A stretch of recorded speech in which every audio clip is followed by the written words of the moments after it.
Magnetic field లో conductor rotate అవ్వడం ద్వారా వోల్టేజ్ ని కండక్టర్ లో జనరేట్ చేస్తుంది. డీసీ మోటార్ అనేది current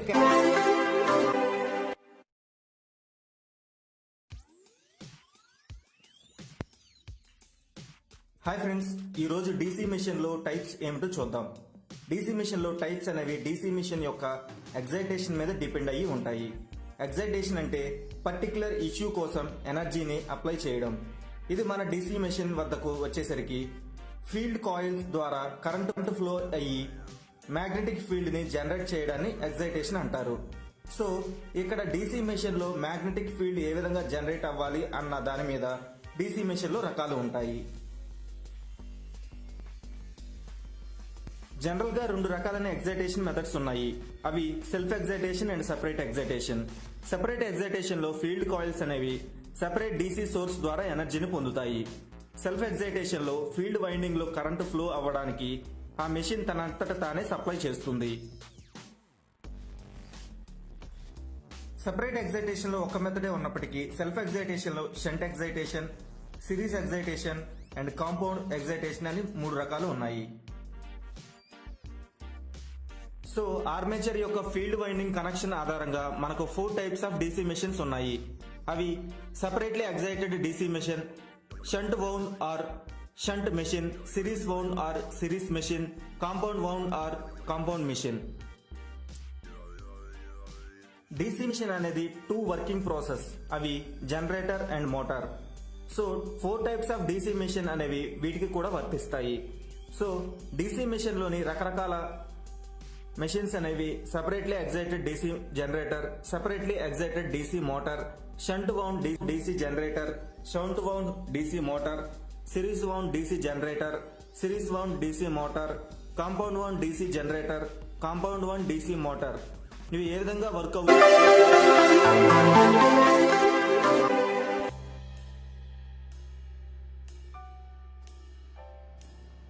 hello friends, welcome to UPH YouTube channel.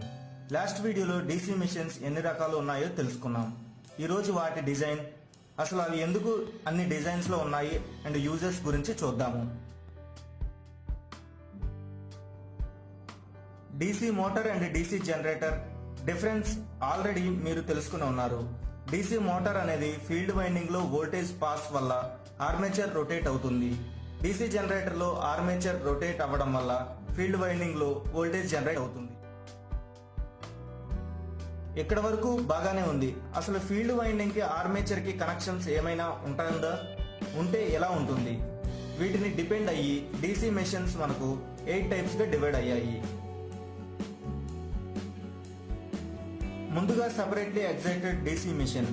ఇందులో ఫీల్డ్ వైండింగ్ అండ్ ఆర్మేచర్ కి కనెక్షన్ ఉండదు. సో దీనివల్ల ఈ మెషిన్ ని సెపరేట్లీ ఎగ్జైటెడ్ అంటారు. Shunt wound DC machine. ఇందులో ఫీల్డ్ వైండింగ్ ఆర్మేచర్ కి ప్యారల్ గా ఉంటుంది. సో దీనిని షంట్ వౌండ్ అంటారు. Series wound DC machine. ఇక్కడ ఫీల్డ్ వైండింగ్ ఆర్మేచర్ కి సిరీస్ లో కనెక్ట్ చేయబడి ఉంటుంది. అందుకే దీనిని సిరీస్ వౌండ్ డీసీ మెషిన్ అంటారు. Compound wound DC machine. ఇక్కడ ఫీల్డ్ వైండింగ్ అనేది సిరీస్ లో అలాగే ప్యారల్ గా కనెక్ట్ చేయబడి ఉంటుంది. అంటే ఇందాక రెండిటి ఫీచర్స్ ఇందులో ఉంటాయి. ఈ కనెక్షన్స్ వరకు బాగానే ఉంది. బట్ ఇన్ని రకాలుగా కనెక్షన్స్ ఉన్నాయంటే ప్రతిదానికి ఒక స్పెషాలిటీ ఉంటుంది కదా. అదేమిటో ఇప్పుడు చూద్దాం. ముందుగా సెపరేట్లీ ఎగ్జైటెడ్ డీసీ మెషిన్. ఇక్కడ ఆర్మేచర్ అండ్ ఫీల్డ్ వైండింగ్ అనేవి సెపరేట్ డీసీ సోర్సెస్ వల్ల ఎనర్జీని పొందుతాయి. దీనివల్ల మెషిన్ యొక్క స్పీడ్ ని కంట్రోల్ చేయవచ్చు. ఇటువంటి జనరేటర్స్ ని ల్యాబొరేటరీస్ లో టెస్టింగ్ పర్పస్ గా వాడతారు. ఇటువంటి మోటార్స్ ని ఎక్కువగా రోలింగ్ మిల్స్ లో యూజ్ చేస్తారు. Shunt wound DC machine. ఇక్కడ ఆర్మేచర్ అండ్ ఫీల్డ్ వైండింగ్లు ప్యారలల్ గా ఉండటం వల్ల మోటార్స్ లో సేమ్ డీసీ సోర్స్ నుండి సప్లై పొందుతుంది. అలాగే same DC output voltage generator లో పొందవచ్చు. ఇక్కడ ఫీల్డ్ వైండింగ్ లో లార్జ్ నెంబర్ ఆఫ్ టర్న్స్ ఉండటం వల్ల స్మాల్ ఫీల్డ్ కరెంట్ ఉంటుంది. ఇక్కడ కాన్స్టెంట్ వోల్టేజ్ ఉంటుంది. ఈ షంట్ వౌండ్ డీసీ జనరేటర్స్ ని జనరల్ లైటింగ్, బ్యాటరీ ఛార్జింగ్ చేయడంలో స్మాల్ పవర్ ని సప్లై చేయడానికి యూజ్ చేస్తారు. అలాగే షంట్ వౌండ్ డీసీ మోటార్స్ ని గ్రైండర్స్ లో, ఇండస్ట్రియల్ ఫ్యాన్స్, కంప్రెసర్స్ లో యూజ్ చేస్తారు. సిరీస్ వౌండ్ డీసీ మిషన్ ఇక్కడ armature and field winding series లో ఉండటం వల్ల ఆర్మేచర్ కరెంట్ ని ఫీల్డ్ వైండింగ్ ద్వారా పాస్ అవ్వడం వల్ల ఆర్మేచర్ కరెంట్ ఎక్కువగా ఉంటుంది. అలాగే ఫీల్డ్ కాయిల్ టర్న్స్ చాలా తక్కువగా ఉంటాయి. ఇక్కడ కాన్స్టెంట్ కరెంట్ ఉంటుంది. ఈ సిరీస్ వౌండ్ డీసీ జనరేటర్ ని డీసీ లోకోమోటివ్స్ లో యూజ్ చేస్తారు. సిరీస్ వౌండ్ డీసీ మోటార్స్ ని క్రేన్స్ లో, ఎలివేటర్స్ లో, vacuum cleaners and hair dryers లో యూజ్ చేస్తారు. కాంపౌండ్ వౌండ్ డీసీ మిషన్ ఇక్కడ ప్రతి ఫీల్డ్ పోల్ కి shunt winding and series winding connect అయ్యి ఉంటాయి. వీటి అవసరాన్ని బట్టి పర్టికులర్ వైండింగ్ షార్ట్ చేస్తారు. అంటే కాన్స్టెంట్ వోల్టేజ్ కావాలనుకుంటే షంట్ ఫీల్డ్ వైండింగ్ ని షార్ట్ చేస్తారు. కాన్స్టెంట్ కరెంట్ కావాలనుకుంటే సిరీస్ ఫీల్డ్ వైండింగ్ ని షార్ట్ చేస్తారు. ఇటువంటి జనరేటర్స్ ని hotels, offices, flat. Hi friends, ఈరోజు ఆర్మేచర్ రియాక్షన్ అంటే చూద్దాం. ఆర్మేచర్ రియాక్షన్ అంటే ఆర్మేచర్ ద్వారా కరెంట్ పాస్ అయినప్పుడు ఆర్మేచర్ వద్ద మ్యాగ్నెటిక్ ఫీల్డ్ ఏర్పడుతుంది. ఇలా మ్యాగ్నెటిక్ ఫీల్డ్ ఏర్పడడం వల్ల ఆ పర్టికులర్ మెషిన్ లో వచ్చే చేంజెస్ ని ఆర్మేచర్ రియాక్షన్ అంటారు. ఆర్మేచర్ రియాక్షన్ వల్ల జరిగే ఎఫెక్ట్స్ చూద్దాం. మ్యాగ్నెటిక్ ఫ్లక్స్ డెన్సిటీ అనేది హాఫ్ ఆఫ్ ద పోల్స్ లో ఇంక్రీజ్ అవుతుంది, హాఫ్ ఆఫ్ ద పోల్స్ లో డిక్రీజ్ అవుతుంది. బట్ టోటల్ గా ఈచ్ పోల్ కి ప్రొడ్యూస్ అయ్యే ఫ్లక్స్ కొంచెం తగ్గుతుంది. దీనివల్ల టెర్మినల్ వోల్టేజ్ తగ్గుతుంది. ఈ విధంగా ఆర్మేచర్ రియాక్షన్ వల్ల ఫ్లక్స్ రెడ్యూస్ అవ్వడాన్ని డిమాగ్నెటైజింగ్ ఎఫెక్ట్ అంటారు. పోల్స్ లో మ్యాగ్నెటిక్ ఫ్లక్స్ హెచ్డబ్ల్యూ ఉండడం వల్ల జనరేటర్ ఆర్ మోటార్ రొటేషన్ లో పోల్స్ వద్ద స్పార్కింగ్ వచ్చే అవకాశం ఉంది. మ్యాగ్నెటిక్ ఫ్లక్స్ చేంజ్ వల్ల మ్యాగ్నెటిక్ న్యూట్రల్ యాక్సెస్ MNA అనేది జనరేటర్ లో రొటేషన్ సైడ్ కి పొజిషన్ షిఫ్ట్ అవుతుంది. అదేవిధంగా మోటార్ లో MNA అనేది డైరెక్షన్ ఆఫ్ రొటేషన్ కి opposite side. Hi friends, last వీడియోలో ఆర్మేచర్ రియాక్షన్ అంటే ఏమిటి, దాని ఎఫెక్ట్ డీసీ మెషిన్స్ మీద ఎలా ఉంటుంది అనేది చూశారు. ఈ వీడియో ద్వారా ఆర్మేచర్ రియాక్షన్ ని ఎలా డిక్రీజ్ చేయాలో చూద్దాం. ఆర్మేచర్ రియాక్షన్ ని తగ్గించడానికి మెయిన్ గా ఇంటర్పోల్స్ ని యూజ్ చేసి, కంపన్సేటింగ్ వైండింగ్స్ ని యూజ్ చేసి, హై రిలక్టెన్స్ పోల్స్ టిప్స్ ని యూజ్ చేసి తగ్గిస్తారు. ముందుగా ఇంటర్పోల్స్. మెయిన్ పోల్స్ కి మధ్యలో ఈ ఇంటర్పోల్స్ ని ప్లేస్ చేయడం వల్ల బ్రష్ రీజన్ లో ఉండే ఆర్మేచర్ రియాక్షన్ న్యూట్రల్ అవుతుంది. అలాగే బ్రషెస్ దగ్గర జరిగే స్పార్కింగ్ కూడా తగ్గుతుంది. ఆర్మేచర్ కాయిల్స్ కమ్యూటేషన్ లో ఉన్నప్పుడు దాని యొక్క సెల్ఫ్ ఇండక్షన్ EMF అనేది న్యూట్రలైజ్ అవ్వడానికి ఇంటర్పోల్స్ వోల్టేజ్ ని జనరేట్ చేస్తాయి. మోటార్ ఇంటర్పోల్స్ కి పొలారిటీ అవసరం ఉండటం వల్ల వీటిని ఆర్మేచర్ కి సిరీస్ లో కనెక్ట్ చేసి ఉంచుతారు. ఈ ఇంటర్పోల్స్ యొక్క పొలారిటీ జనరేటర్ లో డైరెక్షన్ ఆఫ్ రొటేషన్ లో నెక్స్ట్ మెయిన్ పోల్ కి సేమ్ గా ఉంటుంది. మోటార్ లో డైరెక్షన్ ఆఫ్ రొటేషన్ లో నెక్స్ట్ మెయిన్ పోల్ కి ఆపోజిట్ గా ఉంటుంది. కంపన్సేటింగ్ వైండింగ్స్.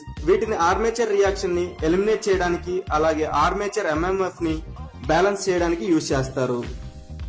ఈ కంపన్సేటింగ్ వైండింగ్స్ ని రోటర్ కండక్టర్ కి ప్యారలల్ గా పోల్స్ యొక్క స్లాట్ లో ఉంచుతారు. ఈ వైండింగ్ ని ఆర్మేచర్ వైండింగ్ కి సిరీస్ లో ఉండేలా చూస్తారు. ఆర్మేచర్ వైండింగ్ కి ఆపోజిట్ డైరెక్షన్ లో కరెంట్ ఫ్లో ఉండటం వల్ల ఆర్మేచర్ MMF కి ఆపోజిట్ గా అండ్ ఈక్వల్ గా ఉంటుంది. అయితే ఈ కంపన్సేటింగ్ వైండింగ్ వల్ల డ్రాబ్యాక్స్ ఏమిటి అంటే వైండింగ్స్ అనేవి చాలా కాస్ట్లీ. వీటిని హెవీ ఓవర్లోడ్స్ దగ్గర మాత్రమే యూజ్ చేయగలం. అలాగే స్మాల్ మోటార్స్ లో సడన్ రివర్సల్ చేసే వాటిలో యూజ్ చేస్తారు. High reluctance pole tips. Small machines లో ఎయిర్ గ్యాప్ ని కావాలనే ఎక్కువగా ఉంచుతారు. దీనివల్ల pole MMF and armature MMF